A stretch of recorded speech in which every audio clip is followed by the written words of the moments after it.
terça-feira e a gente vai falar de segurança no trânsito, a gente vai falar do movimento Maio Amarelo, para nós entendermos o que a sociedade pode e deve fazer para reduzir as tristes estatísticas que fazem do Brasil o quarto maior em número de mortes no trânsito, nas ruas e nas avenidas. O nosso convidado, dentro de mais alguns instantes, estará conosco, Mauro Gil Meger, vice-presidente do Observatório Nacional de Segurança Viária. Vamos colocá-lo na nossa conversa?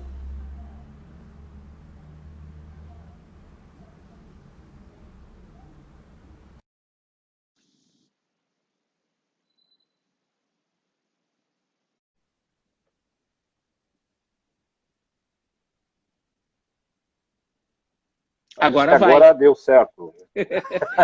Mauro Gil. Acho que eu acho que estava certo, o problema era no Wi-Fi. Tem muita gente usando a internet por esses dias, né? As nossas redes estão sendo colocadas à prova. Aliás, como um monte de coisa no mundo está sendo colocada à prova. Mauro Gil, boa tarde, obrigado por ter vindo. É um prazer tê-lo conosco aqui na live da CBN Londrina. Eu quero, sem demora... Obrigado pelo convite. Quero, sem demora, começar com uma pergunta bem básica. O senhor é considerado e tido como uma das nossas maiores referências no segmento de trânsito. Como é que o senhor se envolveu com a causa até chegar a essa função de vice-presidente do Observatório Nacional de Segurança Viária? Na realidade, Gelson, primeiro, obrigado pela oportunidade de estar aqui. Desculpe os transtornos todos que nós tivemos aí iniciais. Sem problema. O importante é que estamos aqui. Eu comecei, na realidade, o automobilismo, o carro sempre teve na minha vida, né? Num determinado momento da minha vida, eu fui trabalhar numa companhia de petróleo, trabalhei durante muitos anos nessa companhia, mais de 10 anos, e tive a oportunidade de entrar na vida do automobilismo, no esporte de competição, no modo de esporte. Correto. E ali começou esse processo de eu me envolver com a velocidade, de uma forma, vamos dizer assim, diferente do que eu estou fazendo hoje. E acabei me especializando na área de marketing. E isso me levou a trabalhar em diversas atividades ligadas sempre ao carro, sempre ao automóvel. E uma dessas oportunidades eu fui trabalhar numa editora, e essa editora era especializada em livros voltados para a área de trânsito, para a educação de trânsito. E ali eu acabei me apaixonando de alguma forma nesse processo, aprendi muito dentro dessa empresa, tive bons professores ali, são referências hoje também, e acabei me envolvendo.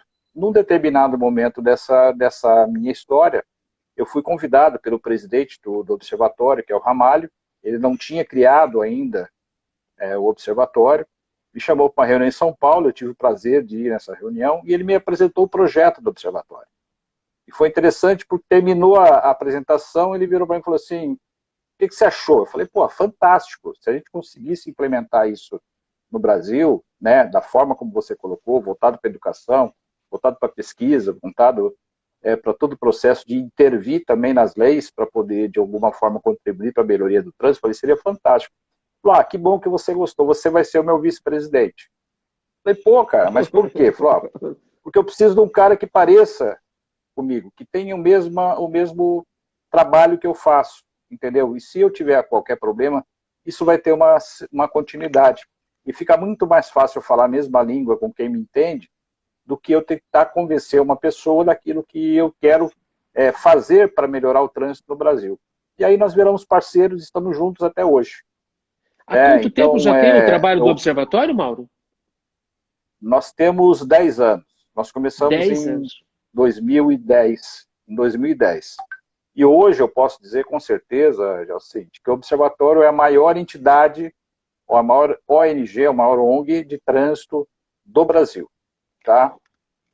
Não só pelo trabalho que ela desenvolveu, mas pela competência que ela tem naquilo que ele faz. O que é que mudou no trânsito brasileiro nesses 10 anos de atuação do Observatório? A partir do trabalho do Observatório e no comportamento do nosso trânsito, Mauro? Na realidade, você trabalha na imprensa, então eu vou falar de um assunto específico que seria a imprensa que mudou. Na realidade, há 10 anos atrás, quando você ouvia uma notícia sobre um acidente de trânsito, você havia apenas uma informação, ó, aconteceu um acidente, morreu X número de pessoas. Né? Não se falava a causa, não se falava o porquê, não se explicava tudo que se explica hoje no trânsito. Então, só uma vitória que nós tivemos foi a forma que as emissoras de rádio, televisão e jornais começaram a noticiar a forma dos acidentes de trânsito, discutindo com mais amplitude o porquê que aquilo acontece. Que é por causa do comportamento, se é por problema numa via, ou qualquer dificuldade que ocasionou aquele acidente. Então, só essa discussão já foi um grande acontecimento, foi uma coisa fantástica.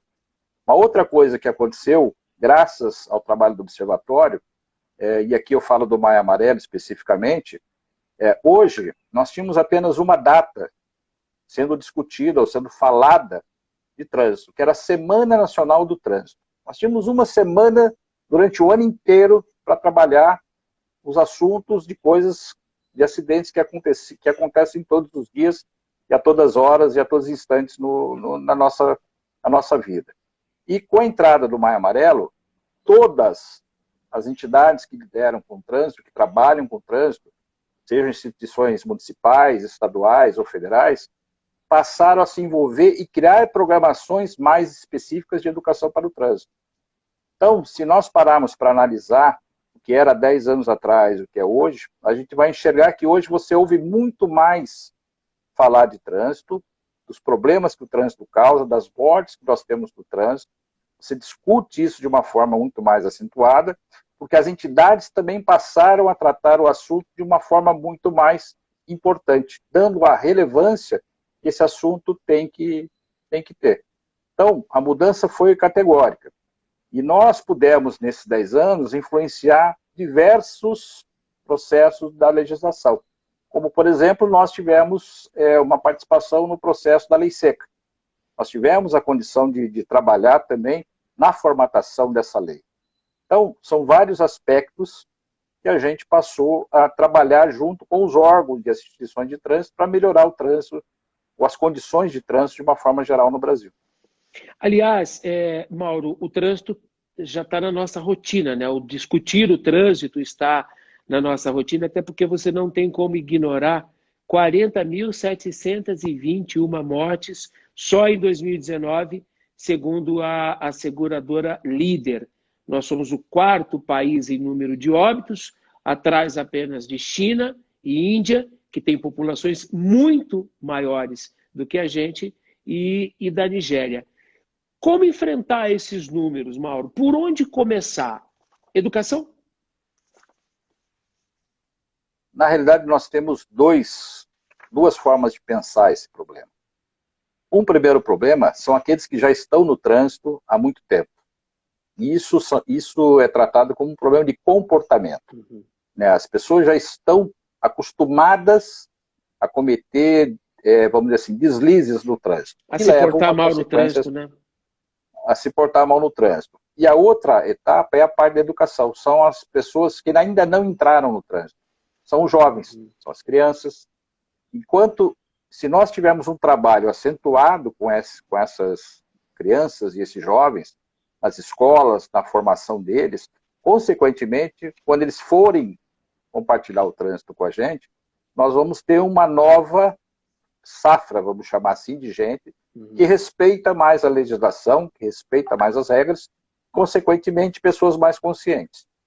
E o outro trabalho é efetivamente o que eu falei antes, é tentar, através das ações do Movimento Maio Amarelo, de outros tipos de trabalho, mudar o comportamento dessas pessoas que estão hoje no trânsito de uma forma geral.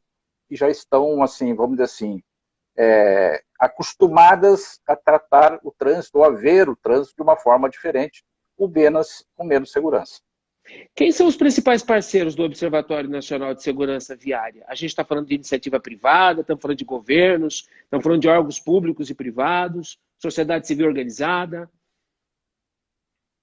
Na realidade, a gente tem um misto, né, nesse processo. O Observatório conseguiu desenvolver um trabalho e uma forma de operar, onde ele conseguiu agregar os diversos segmentos da sociedade. Então, vou dar um exemplo claro para você. Vou falar aqui do Paraná. No Paraná, nós temos um grupo chamado Comitê Trânsito Seguro. Quem faz parte desse comitê? A Polícia Rodoviária Federal, o BPTran de Curitiba, Polícia Militar, BPRV, Batalhão de Polícia Rodoviária, o DR, o Detran do Paraná e o Observatório, né? E a CETRAN, no caso da Secretaria de Trânsito de Curitiba, hoje Defesa Social. Essas entidades se reúnem e organizam diversos tipos de ações, não só na região metropolitana, mas também no estado inteiro. Então, nós criamos uma espécie de birô, onde nós entendemos que cada um de nós tem a sua especialidade, cada um de nós pode fazer a sua ação independente, mas quando as ações são grandes, são datas específicas, nós nos unimos e usamos todo, vamos dizer assim, todo o cabedal de conhecimento, toda a relação que esse grupo tem, todas as pessoas que esses grupos têm também disponíveis para colaborar, para participar desse processo. Então, o Paraná é um exemplo de união e de coisas que a gente consegue efetivamente fazer e trazer aqui para a segurança viária. Fora isso, nós temos, por exemplo, o Ministério da Educação, Ministério da Integração, tem uma parceria com o Observatório, a Câmara Federal tem a Frente Parlamentar de Defesa do Trânsito Seguro, onde nós temos um contrato de cooperação técnica com a Frente Parlamentar. Nós estamos diretamente com o CONTRAN também. O Observatório tem cadeiras nas câmaras temáticas do DENATRAN. Então, assim, o Observatório hoje está, de alguma forma, trabalhando com todas essas entidades. Vamos falar de universidades. Nós temos uma parceria muito extensa aqui com a Universidade Federal do Paraná. Tanto que o Birô de Estatística do Observatório, ele é trabalhado por um núcleo da Comissão de Transportes da Universidade Federal do Paraná. Então, nós aqui do Paraná, através dessas parcerias também, geramos conteúdo e atendem o Brasil inteiro. Então, essa é a vantagem de a gente ser, vamos dizer assim, uma entidade de inteligência, né, do trânsito, que é isso que a gente era. A gente considera que a gente está aqui para...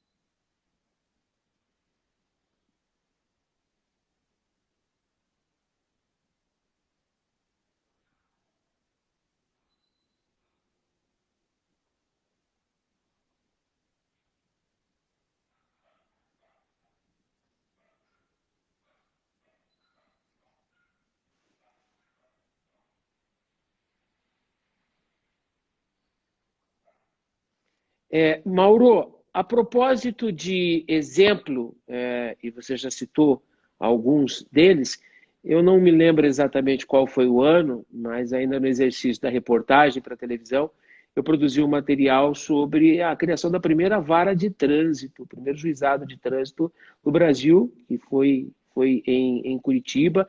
A gente rodou o estado e a gente encontrou exemplos muito bacanas em Curitiba, Campo Mourão, por exemplo, ali no final dos anos 2000, era uma referência para o trânsito. O Paraná tem boas lições, mas eu fico com a impressão de que nós já fomos melhores e regredimos em algum momento. Essa percepção está correta, Mauro, ou não? Não, eu acho assim, eu acho que nós temos fases, né, momentos, né? Então, assim, existem momentos que alguma coisa se destaca mais e alguns outros momentos de destaque de outro tipo de trabalho. O que às vezes falta nesse processo é que uma boa ideia, uma boa ação, às vezes por alguma mudança política, por alguma coisa, ela acaba sendo cessada naquele momento, né? Então, eu defendo uma tese que eu acho que tem algo descontinuada. Eu defendo uma tese que tem áreas, por exemplo, a área da segurança, a área da saúde e a área do trânsito, da mobilidade, são ações que dependem de um planejamento, né? Se você planejou fazer uma abertura de uma rua, se você planejou fazer uma ampliação de um bairro, de uma questão de mobilidade, eu não posso ter esse planejamento mudado depois que ele está implementado, né? Então, eu acho que é esse o grande problema que a gente tem nessas áreas. Porque, assim, uma cidade tem que ser planejada para 10, para 15 ou para 20 anos.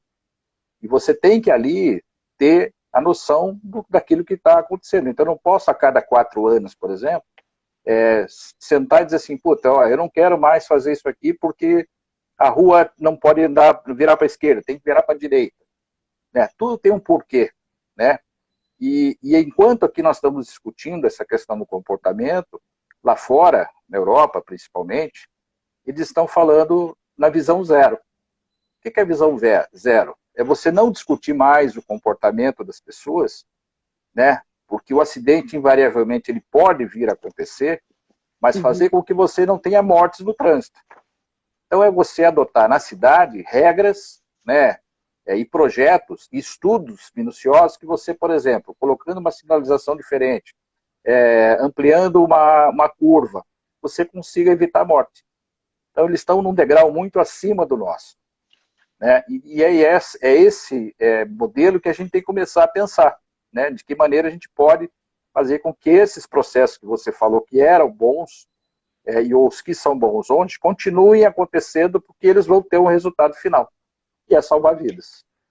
Mauro, o trânsito está na pauta, o senhor acabou de citar, está na pauta mundial. Né? E talvez nós estejamos vivendo aqui o limiar de um momento muito bom, entre aspas, e aqui muitas aspas, né, para o enfrentamento dos problemas no trânsito. Eu quero relacionar só algumas coisas e quero ouvir a sua opinião a esse respeito. Por exemplo, veículos autônomos, eu quero a sua opinião sobre veículos autônomos, e esse é um assunto que o senhor conhece bem, porque o senhor esteve dentro da indústria, o senhor conhece projetos, então eu quero a sua opinião sobre veículos autônomos e se de alguma forma eles podem convergir para a segurança. A gente tem aí a expectativa da chegada do 5G, já há testes em vários lugares do mundo que a tecnologia é 5G, e há um debate que vem ganhando corpo, Mauro, em torno da função do veículo, do carro, de reduzir o espaço dos carros, reduzir o espaço dos veículos. Esse combo todo aí, qual que é a sua opinião como especialista no tema? Na realidade, eu entendo que nós vamos atropelar um pouco esse processo que você está colocando aí, tá? Por quê? Porque nós estamos num processo de pandemia mundial. Né? A tendência é que esse vírus, enquanto não se encontrar uma vacina, você tem que encontrar formas de convivência e formas de evitar, né, o processo de contaminação ou tentar, de alguma forma, diminuir o risco desse processo. Então, um dos exemplos é, por exemplo, o transporte coletivo. Né? Então, a partir do momento que você tem uma aglomeração de gente dentro do transporte coletivo, você tem, vamos dizer assim, uma possibilidade de contaminação muito maior, um risco muito maior de contaminação. Então, vamos começar pelo veículo mais baixo. Vamos falar da bicicleta. Então, na Europa, já se começou um movimento para que você diminua a utilização dos transportes coletivos, você faça o transporte via bicicleta. Então, essa bicicleta pode ser a bicicleta convencional, pode ser uma bicicleta elétrica. Então, já começamos a entrar na modernidade, que é essa que você está falando do futuro dos carros. Né? Então, nós podemos ter um boom muito rápido, né, desse fator de você mudar os modais, ou de melhorar os modais com tecnologia, no caso, a bicicleta elétrica. Vamos falar dos aplicativos, dos carros, dos serviços de aplicativo. Há uma tendência que esses carros também, esse serviço seja mais utilizado, porque as pessoas vão deixar seus veículos em casa e vão passar aí de uma forma mais simples trabalhar. Então, você vai ter uma redução de veículos também nos modais, nas ruas, nas rodovias, em função desse processo. E aí nós entramos dentro dessa parte dos carros. Então, num primeiro momento, nós vamos ter um boom de carros elétricos que vão se adaptar e vão se colocar no mercado. E depois, para frente, né, daqui a alguns anos, a gente vai ter os carros que são os carros, vamos dizer assim, que têm o gerenciamento pelo próprio carro. Né? Já tem modelos sendo testados no mundo inteiro. Então, nós vamos chegar nesse ponto. Em que estágio isso vai chegar na maioria da população é uma outra conversa. Os serviços vão estar disponíveis. Nem todo mundo, nem todas as pessoas poderão ter acesso a esse processo. Correto. Tá? E nós vamos ter uma outra situação, que a gente vive um pouco dessa situação agora, que é, vamos dizer assim, as gerações mais novas. Essas gerações mais novas estão com uma tendência de não querer carros, de ter opções de transporte diferenciadas. Então, daqui a alguns anos, nós vamos ter muito mais É a geração espaço, Uber, né, Mauro? que nós não temos hoje. Hoje todo mundo queria ter na nossa geração sempre quis ter um carro, 2 carros, né? Isso tudo vai mudar. E as indústrias estão se preparando para isso. Então você não vai mais comprar carro, você vai alugar um carro. E terminou o período de contrato, você vai devolver esse carro para a empresa, que vai dar um outro destino para ele. Então, até porque a gente está vivendo um momento de revisão de valores também, né, Mauro? Também. Então, fazendo um paralelo com isso que você falou, eu vejo agora uma outra oportunidade que é interessante a gente pensar. Com esse processo da pandemia, o que eu imagino que vai acontecer? É um momento de reflexão das pessoas. As pessoas estão tendo agora uma oportunidade, ou estão tendo que se preocupar com algumas coisas que até então a gente não se preocupava. Por exemplo, usar máscara, por exemplo,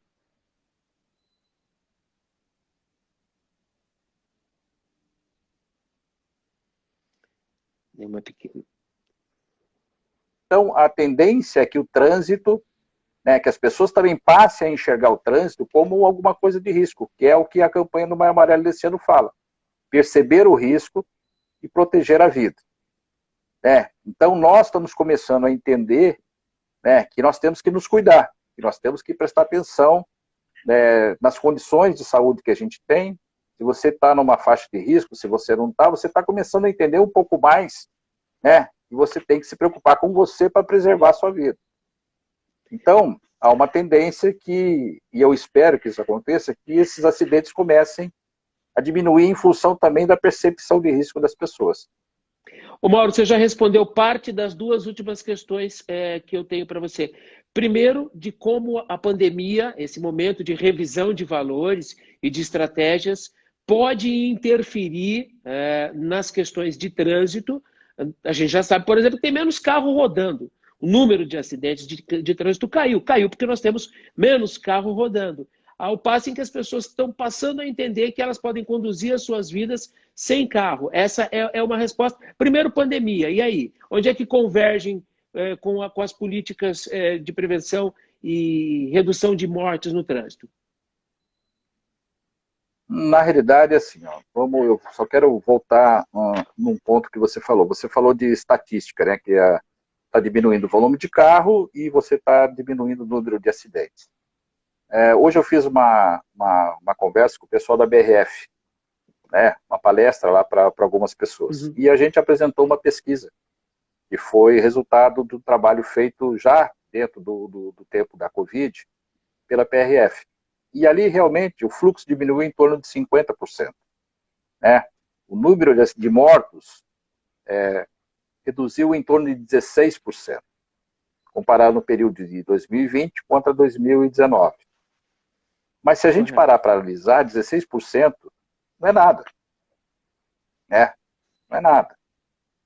Então, o risco do comportamento das pessoas, ele continua praticamente do mesmo jeito. Se nós tivéssemos mais carros circulando, a tendência é que nós tivéssemos muito mais acidentes e as mortes acontecessem também no número elevado. Então, essa redução não veio na mesma proporção. Ou seja, você não teve uma redução por conta de consciência, né?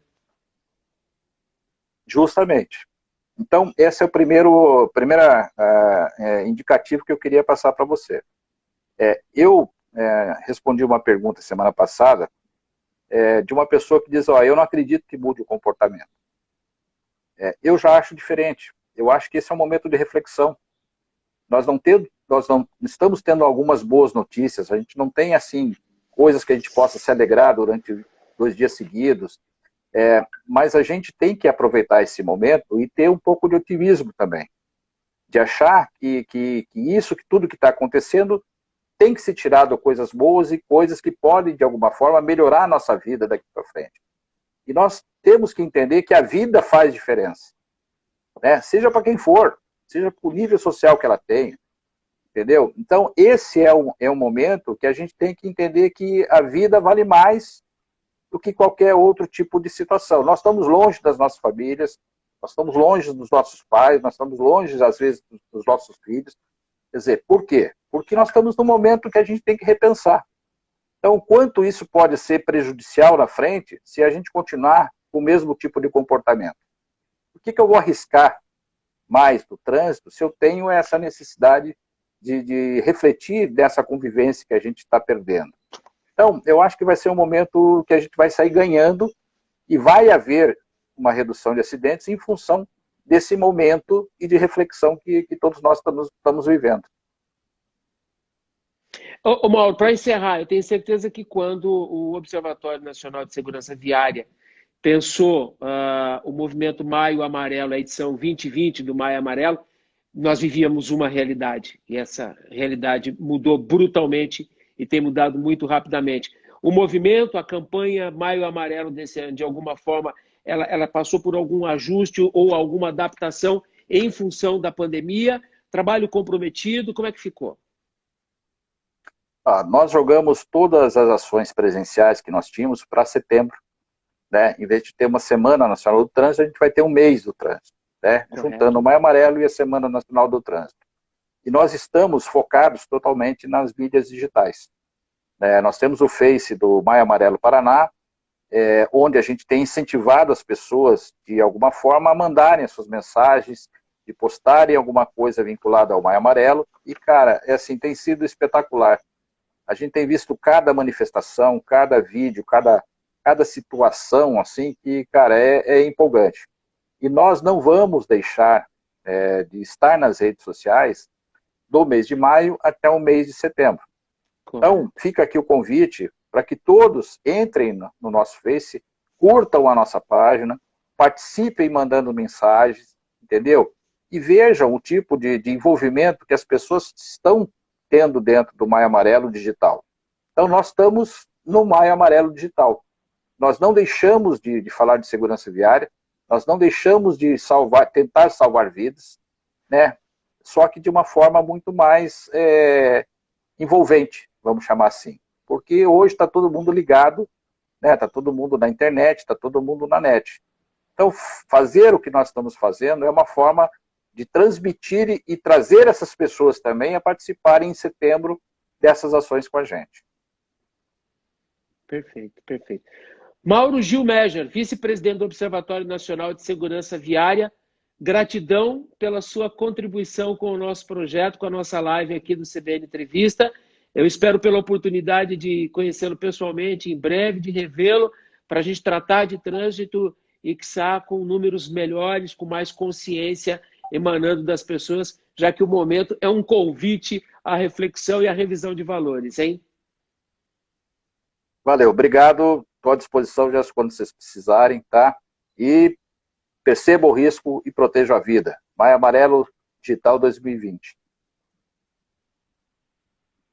Muito obrigado, Mauro. Olha, para você que pegou a nossa live em andamento, daqui a pouquinho ela vai estar disponível no nosso IGTV, no nosso canal, lá no CBN, @CBN Londrina, e também estará disponível, Mauro, no nosso site, no cbnlondrina.com.br, na aba Projetos Especiais. A nossa conversa vai virar um podcast que a gente vai fazer questão de compartilhar muito. Obrigado, um abraço a todos. Obrigado. Até quinta-feira. Tchau, Mauro. Tchau, obrigado, um abraço, tchau.